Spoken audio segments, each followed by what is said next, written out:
Hi, I'm Heidi Bragg, and this is Life, Cancer, Etc.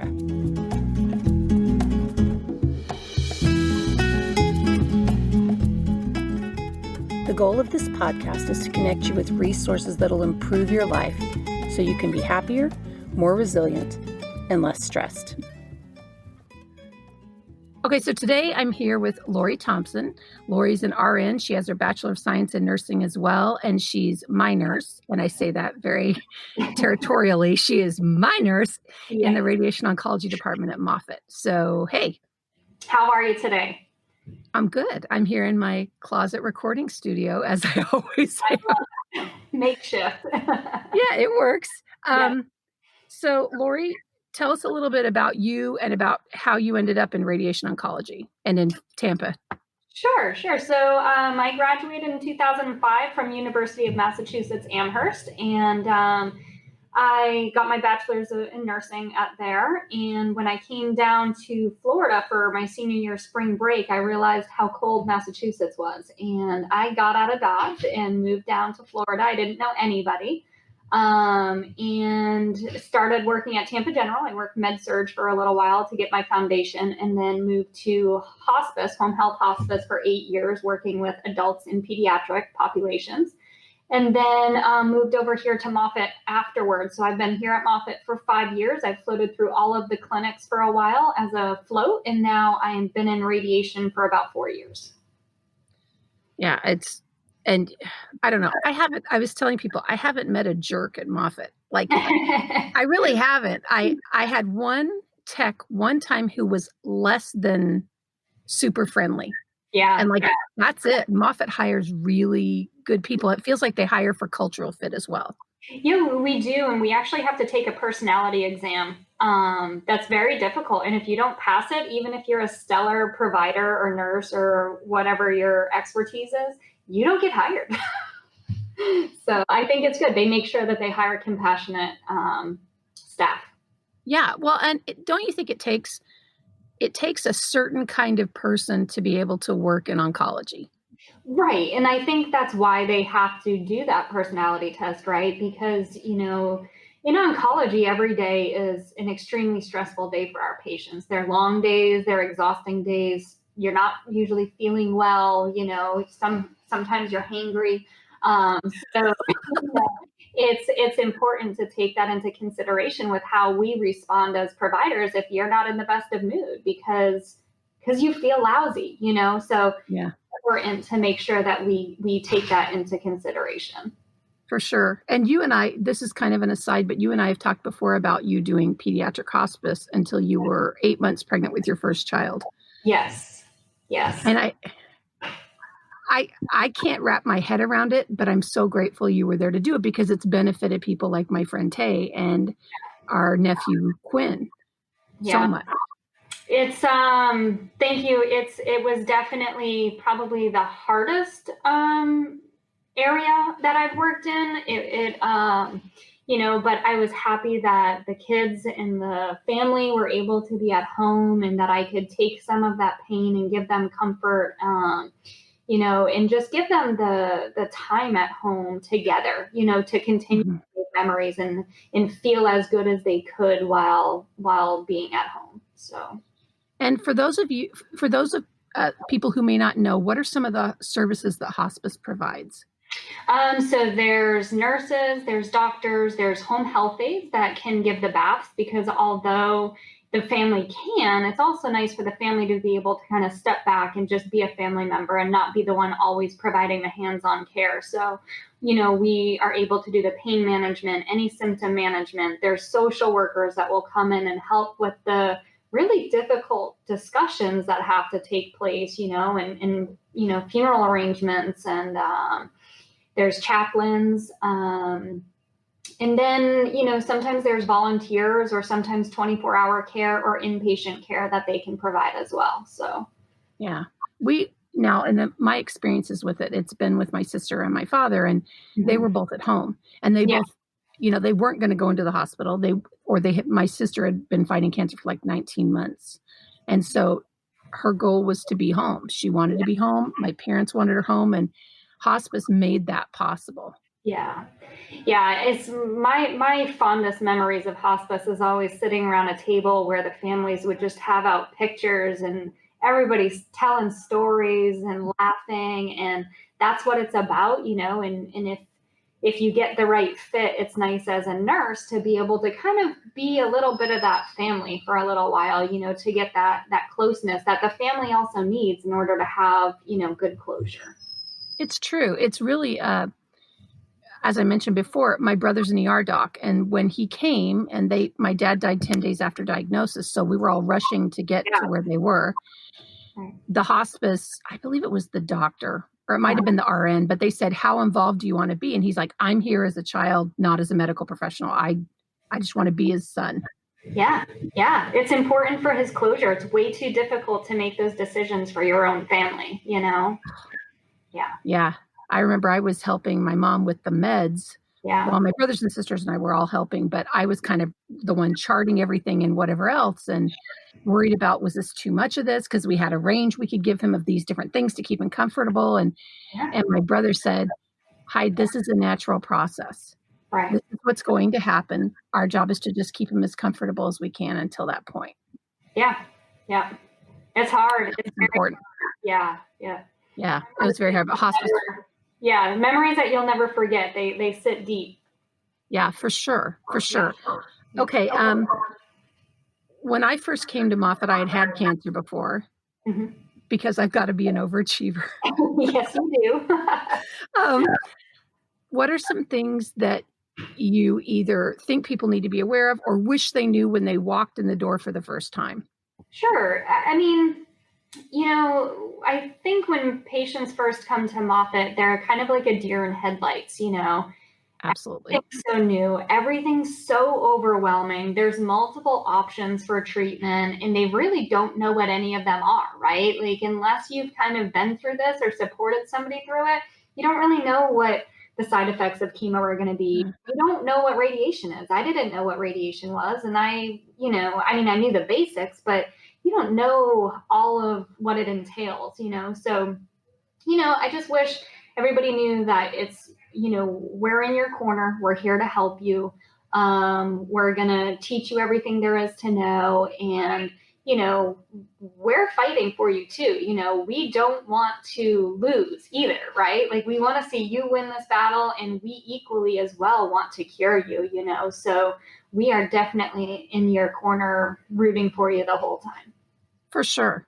And I was I talked to you guys, and I also talked to Dr. Brohl, and I was like, I'm going to come back for my appointments because we're moving across the country. Right. They're like, that's a long schlep. And I'm like, okay, beach.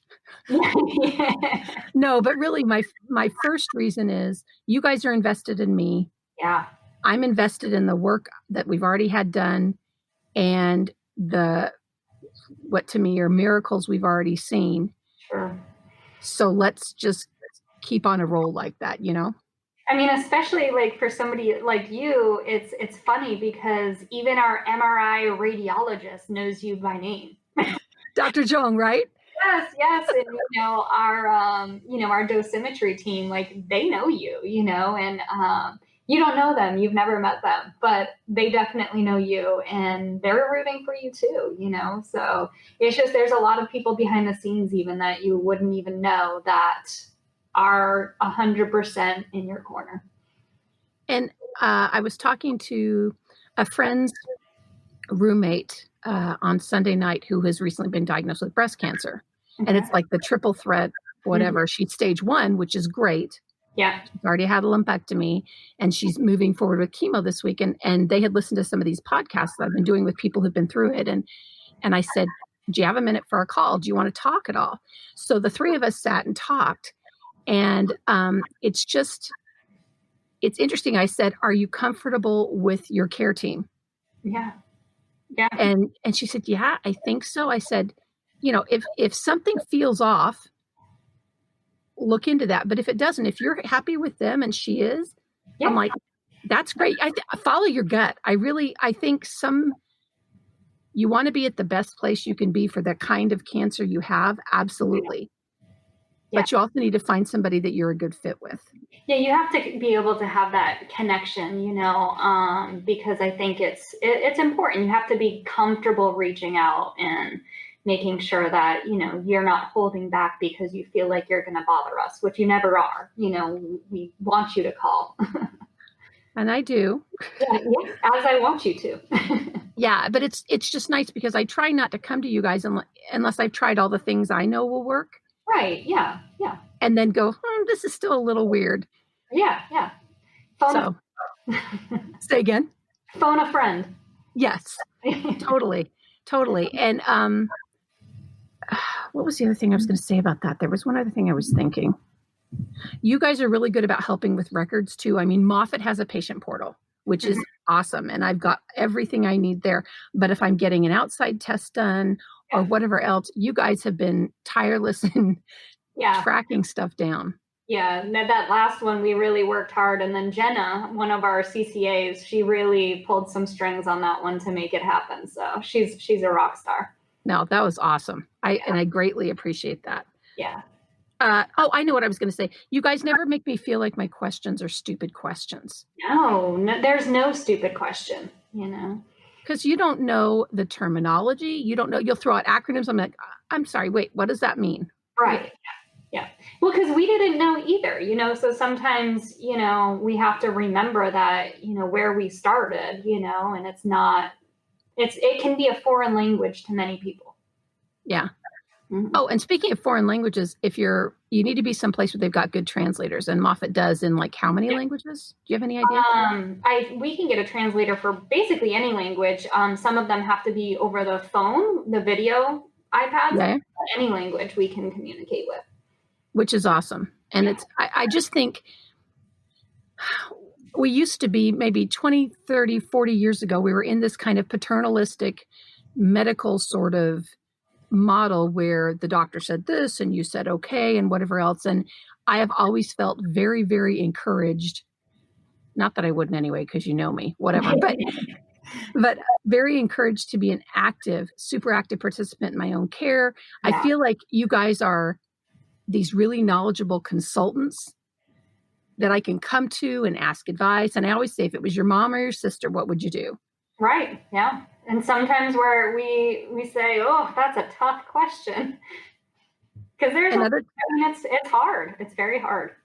Because you've got to weigh risks and rewards. And, I'm dealing with lungs that are damaged from radiation, but I don't have that sarcoma in my heart anymore. Correct. Yeah. So sometimes it's risk versus benefit. We know that there's going to be some side effects from the treatment, but here you are. Yeah, but here I am. There you are.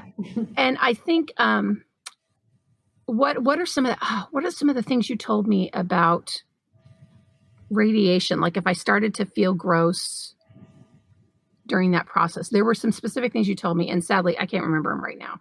Yeah. So, well, for you specifically, because, we radiated your heart, you were having a lot of, pain with swallowing and that heartburn. Remember how bad that was, Mm-hmm. Radiation side effects are cumulative. So usually the first, week or two of treatment, depending on how long your treatment is, you feel fine. I think it was week 3 that it started to kind of. It's like patients are like, well, are you even doing anything? And then it's like, the end of the treatment and the 2 weeks after, they're like, oh, yes, you were. That's so painful. So, it's usually the week after patients finish that they truly feel their kind of worst. So it depends on where in their body that we're radiating. Like if we're radiating your stomach, you're gonna, maybe have some looser stools and some upset stomach, some nausea, things like that. So it just depends on where we're treating. But definitely the week after is usually when you kind of feel the biggest side effects. Yeah. And I was surprised. I just felt really tired. Yeah. The fatigue. Like a couple weeks after. Anybody that gets radiation, that's the main side effect is fatigue. Oh, well, there you go. I was right on track. Yes. Oh, and also the mouth, what was it? The Kessler's? Kessler's cocktail specific for you definitely help. That helps like with the burning in the mouth. And you can swallow it sometimes if you're having pain with swallowing as well. So yeah, That helped a lot. That was really good. Mhm. Okay, so what's your biggest takeaway from your work? What are a couple of lessons that you've learned in the last few years? Well, I mean, I think the biggest takeaway in all of my fields of nursing is that tomorrow is not guaranteed to be the same as today. So I might have tomorrow, but it might look a lot different than it does today, whether it be a car accident or cancer or who knows what. So to make memories, just to kind of make sure that every day is I wake up with a purpose, and some motivation, and that kind of gives me the drive to just spend as much time as I can with family and friends and just, well, not so much during COVID, but here we are. But to, with my kids, just to really make sure I'm present and Yeah. every opportunity possible. I like that because everybody says tomorrow's not a guarantee, but what you said is more of what I've dealt with. Tomorrow Yeah, might look a lot different. a lot different. So I may be here, but you may be, I mean, when you're in the middle of treatment, your whole life is consumed. Yeah. You can't make plans. You can't, I mean, you can, but you don't really know if you're going to be able to do them or how you're going to be feeling. And you're at the hospital all the time getting your treatment, blood work. It's very time consuming. And I think that, especially for patients that have kids, I think their biggest issue is the time that they're missing with their kids, and their family, Sure. and how much that bothers them. Yeah, we tried to. I mean, it was even like sitting around watching a particular TV show that we'd binge or that we'd watch night after night Yeah, because that was all I had energy to do, right. but it was something. Yes, but you're still together. Yeah, Yeah. that's a really good one. Any other tips and tricks for patients that you can think of off the top of your head that we haven't talked about? I mean, really, I think sometimes patients look at the distance of how long their treatment is and they get very overwhelmed. So I usually try to tell them this is a marathon. This is not a sprint. For sure. So you need to take things slow and you need to take things minute by minute because you can have a bad day, but the next day you got to wake up and straighten that crown and fight, right? Because Mhm. because you need to push through, the chemo, the radiation, even surgery. It can all wipe you down, but you gotta get back up and just like you're gonna recover. It's just it takes time. It takes almost a full year to kind of feel like you're back to normal again. At least I would Yeah. say up to 18 months. In my case, it Correct. took a And long time. everybody's different, right? Because you went through a pretty intense treatment. So to say, Yeah, and on the heels of that surgery, and that's probably why. right. Yeah. Yeah. Yeah. Okay, so let's see. A couple more things. I'd like to know a few of your bucket list items. That's the next thing. Sure. Again, it goes back to making memories. So traveling is really important to me. We do a lot of camping with the kids. That's how I grew up camping. So for my 40th birthday, which is not this summer, next summer, I would You're like, so young. yeah, I know. But I want to take 3 weeks off of work. And Dr. Nagavi does not know that yet because he may not love that idea, but I know he'll support it. I want to take that time and take my kids out west and go see all the national and state parks out there. Oh, dude, we'll be there by then. We'll be in Oregon. So you There we got to go. stop. Yeah, I want to do like Utah, Wyoming, maybe South Dakota. There's some awesome parks out there as well. So we'll let you know. I'll send you my itinerary. So For that's sure. that's definitely one of them. And just traveling and making memories with the family is really top on my list. I like to just sightsee and hike and outdoorsy. It's awesome. Keeps the girls busy too. Okay, so probably on the heels of that, what are some of your favorite places to be? They can be specific or a situation. Yeah, so 100% with my kids and my husband and my family. I I don't know if it's from, working pediatric hospice or not. That gives me kind of a little bit of like, I don't know, like I always want to be with them, Mhm. So I'm my happiest when I'm definitely with them and with our friends and family, just kind of whether it's playing baseball in the backyard or on a trip somewhere, it doesn't really matter. I just enjoy the closeness, whether we're visiting my family up north in Massachusetts, just kind of being together is definitely Yeah, my favorite place to be. that's awesome. Well, if I have to have cancer, visiting with you guys is one of my favorite places to be, so you know that. But it sure is nice to not see us every day while you're in radiation, right? Yeah, I mean, I miss the banter, but not enough to go back and get radiation. Definitely not. Yes. Well, Lori, thanks so much for doing this. I really appreciate Lori got approval from her supervisor and everything so she could do this, and I just think it's helpful to have perspectives kind of across the spectrum. Yeah, yeah. Well, you guys are the ones that are doing the hard work. The patients are, every day putting up a fight, and where I'm in awe of you because I know how much strength that takes, mentally and physically. So kudos to you as well. Thanks, lady. As you can tell from that interview, Lori is a rock star, and I am so grateful to have her in my corner. I also really appreciate her taking the time to do this interview. As we head further into the holiday season, please look for the good, count your blessings, and make it a really great week.